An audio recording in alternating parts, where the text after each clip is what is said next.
Welcome to Trading 101. We are going to discuss how you can control stock market related stress and control your emotions. So, we're going to talk about 10 different things that you can do each day to control stock market related stress and anxiety. Some people get really upset by every little market swing and movement, every movement of their position, whether it's good or bad. And they find themselves really addicted to the market, watching the market and feeling that they're in sync with market movements. And this is not a good place to be, and you want to prevent this so you can maintain your objectivity. So, the way we're going to do this is by using stop loss and trailing stop orders. This lets you know you can walk away from your laptop or phone and know that your positions are not going to lose more than a certain amount of money. If you're too scared to take a shower or eat breakfast because of the threat of a loss, then you need to be using a stop loss or a trailing stop loss. So you can be able to engage in like other aspects of just being human without an intense fear of losing your entire position.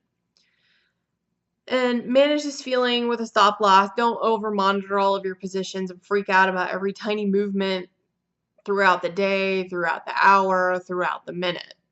Prices can, do, and will fluctuate. This is how you make money, and it's also how you lose money, but you need to consider that. The second thing is not to stare at the stock ticker all day. Don't glue yourself to your phone or monitor all day just to watch the stock market. Staring at the stock ticker doesn't make the prices rise or fall, and it doesn't improve your life. It only makes you addicted to the swing up or the swing down, and it makes you an emotional wreck. You also can't do anything enjoyable when you're glued to the stock ticker. So step away from the stock ticker. So the third thing that we want to do is have a trading plan and follow it. It enables us to establish rules that we need to follow in order to succeed. These rules are set up by you and they're enforced by you. It's an honor system. And if you have a weakness, you need to shore it up by making a rule to work around the weakness rather than giving in to it. And it's important that you address your known weaknesses and establish a set of working parameters for each trade that you enter and exit.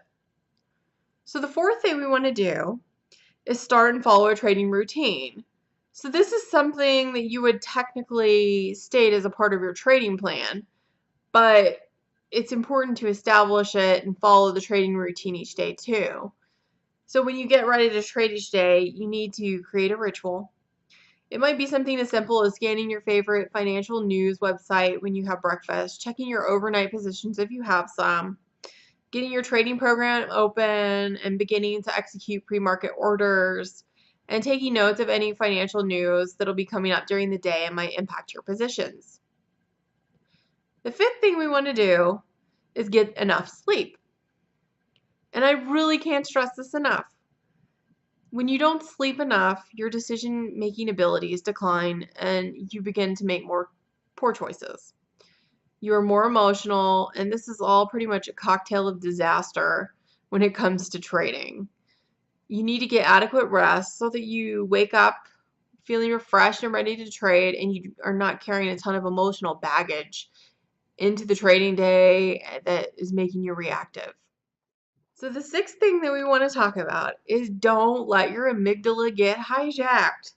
Stop, think, consider your actions, then react rationally. This is especially important when you haven't gotten much sleep, if you're in the middle of a bad trade, if you see financial news that is negative, or if you see the market is turned against your position. Don't let your amygdala get hijacked.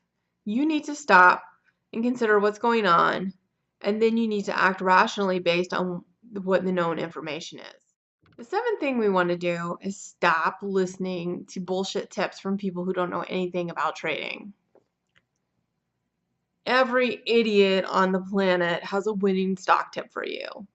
Never mind that these people have never actually made any money in the market.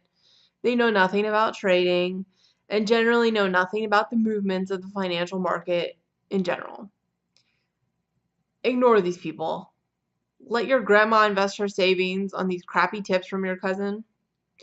Stick to the fundamentals, technical analysis, or whatever you are using to vet stocks.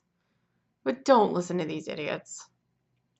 The eighth thing that you want to do is don't constantly watch the news 24/7. It's just going to lead to analysis paralysis and information overload.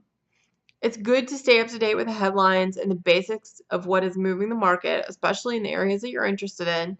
And you definitely want to watch for breaking news, but you don't need to be wired to every financial news site out there, CNN and NBC also, and checking it religiously like it's your freaking email account. This is going to make you crazy and wired up like some kind of heroin junkie looking for a fix. So the ninth thing that we want to do is we don't want to watch every idiotic trading show or listen to podcasts hyped up by retards. These are the shows where the person is screaming about the next amazing trade that you have to jump into, the one you absolutely can't pass up, and the one they happen to not be in because they don't want to risk anything, because they know it's shit. And they're throwing keyboards and they're going insane. They're honking horns and maybe they're even yelling with crazy hats on. Why do you want to take advice from the Ringling Brothers Circus or the clown from it? This is entertainment. This is not legitimate trading advice. Know when to move on. So the 10th thing that we want to do, and it's our final thing, is we want to learn to relax, to step away from the market and replenish our resources. You can't be glued to the market all the time. Sometimes you're going to need to step away. You need to break a routine. And you need to go for a vacation, you need to go for a hike, you need to spend some time at the gym, whatever it is that helps you relax, whatever it is that takes you away from the screen. And when you're trading, you need to give it your energy. But when you aren't trading, you need to try and walk away and replenish that energy. And your trading will actually improve by doing that, by learning to step away. You need to learn to take care of yourself. So these are the 10 things that you can do on a daily basis and as part of your trading plan to really help you control the stock market related stress and anxiety and get a handle on your emotions on a day-to-day basis.